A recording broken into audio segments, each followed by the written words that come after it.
میرے نزدیک اس دور میں قرآن مجید کے اس اعجاز اور اس کے ایک معجزہ ہونے کے لیے سب سے بڑی دلیل علامہ اقبال کی شخصیت ہے۔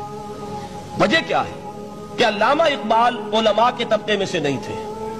ظاہر بات ہے کہ جن کا پورا جو ہے جن کی زندگی گزرتی ہو قال اللہ و قال الرسول میں، ان کے دلوں میں عظمت قرآن کی، ان کے دلوں میں حضور کی محبت یہ تو سمجھیے کہ ہونی ہی چاہیے، ان کے شب و روز اسی میں گزرتے ہیں۔ لیکن یہ کہ ایک ایسا شخص جس کی تعلیم ہے کالجوں کی، یونیورسٹیوں کی، جس نے مشرق اور مغرب کے فلسفے کھنگال ڈالے، وہ شخص اور وہ بھی اس دور میں جبکہ ہم پر مغرب سے مروبیت بہت شدید تھی۔ آج تو وہ مروبیت بہت کم ہو چکی ہے۔ آج تو ہمارا عام نوجوان جو ہے وہ آنکھوں میں آنکھیں ڈال کر بات کرتا ہے، اس میں خود اعتمادی ہے۔ ہمارا بھی اپنا ایک معاشی نظام ہے، ہمارا اپنا ایک سیاسی نظام ہے، ہمارا ایک اپنا سماجی نظام ہے، ہماری اپنی سوشل ویلیوز ہیں۔ آج کا نوجوان الحمدللہ احیاء اسلام کی وہ جد و جہد جو ہے وہ مرحلہ در مرحلہ بہرحال آگے بڑھ رہی ہے۔ وقت لگے گا لیکن یہ کہ اس میں یقیناً ترقی ہوئی ہے۔ اسی کا مظہر یہ ہے کہ خود اعتمادی ہے۔ We have confidence۔ ہم جانتے ہیں کہ اسلام ایک دین ہے، مکمل دین ہے، اس کے پاس زندگی کے تمام مسائل کا حل ہے۔ لیکن یہ ہے آج 1985 کی بات۔ علامہ اقبال اس صدی کے آغاز میں گئے ہیں یورپ، جبکہ ہم محکوم تھے انگریز کے۔ ایک حاکم قوم کے ہاں جا کر اس سے مروبیت کتنی شدید اس وقت تھی، جو جاتا تھا اکثر و بیشتر جو ہے واپس آتا تھا تو کھڑے ہو کر پیشاب کرنا ضروری سمجھتا تھا، اس لیے کہ اس نے وہاں پر لوگوں کو یہی کرتے دیکھا۔ ان کا لباس، ان کی وضاقت، ان کی تہذیب، ان کا تمدن، ہر طرح سے ان کے گن گاتا ہوا، ان کے لیے وہ بہت قصیدے جو ہے تعریف کے کہتا ہوا آتا تھا۔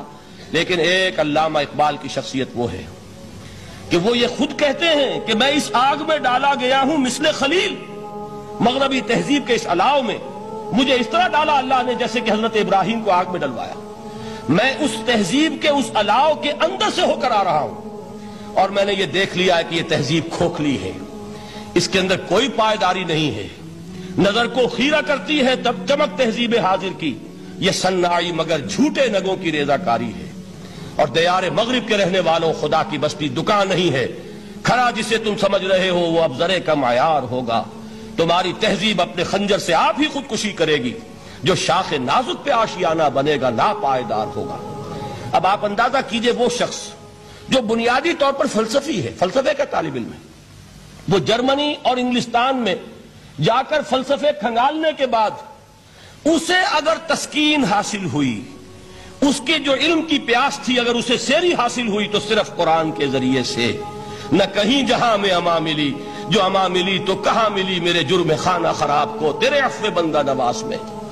یہ وہ شخص ہے آخری زندگی میں ان کا کام صرف ایک رہ گیا تھا، قرآن کی تلاوت۔ بڑے بڑے فلسفی ملنے آتے تھے علامہ اقبال سے ملنے، وہ سمجھتے تھے بڑی لائبریری ہوگی، جیسے بڑے وکیل اس کی لائبریری آپ کو معلوم ہے کتنی جلدیں رکھی ہوگی، خوبصورت جلدیں بنی ہوئی، ایسے ہی کوئی بڑا فلسفی، بڑا پروفیسر، اس کی سٹڈی، اس کی کتابیں بڑی مروب کن ہونی چاہیے۔ لیکن علامہ اقبال کے ہاں سب کتابیں اٹھوا دی تھی انہوں نے، صرف ایک کتاب رہ گئی، اور سید نذیر نیازی کا نام آپ نے سنا ہوگا۔ انہوں نے جب یہ گواہی دی ہے، یہ واقعہ شاید آپ کے علم میں نہ آیا ہو، یہ بہت اہم واقعہ ہے۔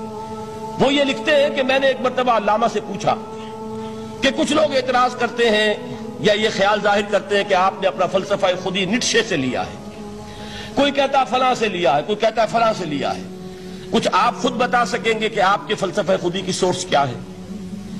تو علامہ نے کہا کہ اچھا کل فلاں وقت آ جانا تو میں تمہیں لکھوا دوں گا، ڈکٹیٹ کرا دوں گا۔ تو سید نذیر نیازی کہتے ہیں کہ میں بہت خوش ہوا کہ یہ سعادت میرے حصے میں آ رہی ہے کہ علامہ اقبال خود مجھے تحریر کرائیں گے کہ میرے فلسفے کی سورس کیا ہے، میں نے کہاں سے اخذ کیا ہے۔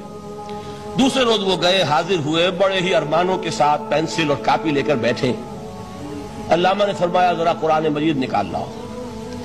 وہ قرآن مجید لائے، حیران ہوئے، یہ فلسفے کا سورس مجھے ڈکٹیٹ کرانے چلے تھے، یہ قرآن مجید کہہ رہے۔ کہا کہ ذرا سورۃ الحشر اس کا آخری رکوع، وَلَا تَكُونُوا كَالَّذِينَ نَسُوا اللَّهَ فَأَنسَاهُمْ أَنفُسَهُمْ أُولَٰئِكَ هُمُ الْفَاسِقُونَ۔ اے لوگوں، ان لوگوں کے مانند نہ ہو جانا جنہوں نے اللہ کو بھلا دیا، تو اللہ نے انہیں اپنی خودی سے غافل کر دیا، اپنے آپ سے بیگانہ بنا دیا، یہی ہیں لوگ جو فاسق ہیں۔ علامہ نے کہا میرے فلسفے کی سورس یہ میں آپ کو بتانا چاہتا ہوں۔ اس معنی میں کہتا ہوں کہ اس دور میں علامہ اقبال کی شخصیت کو میں اعجاز قرآن کا سب سے بڑا مظہر سمجھتا ہوں۔ ایک شخص 20ویں صدی عیسوی کی شخصیت، اور پھر یہ کہ وہ کہیں مسجد اور کسی مدرسے کے ماحول میں پلا بڑھا نہیں ہے، بلکہ اسکولوں اور کالجوں میں اور یونیورسٹیوں میں، اور صرف ہندوستان میں نہیں، انگلستان اور جرمنی کی یونیورسٹیوں میں رہا، جس نے اپنا لوہا منوایا ہے۔ وہ شخص اگر یہ کہتا ہے کہ میرے لیے فکر کی بنیاد، میرے فلسفے کی سورس، میری تمام سوچ کی رہنمائی جو ہے وہ اس کتاب نے کی ہے، تو معلوم ہوا کہ واقعتاً یہ قرآن مجید آج بھی معجزہ ہے۔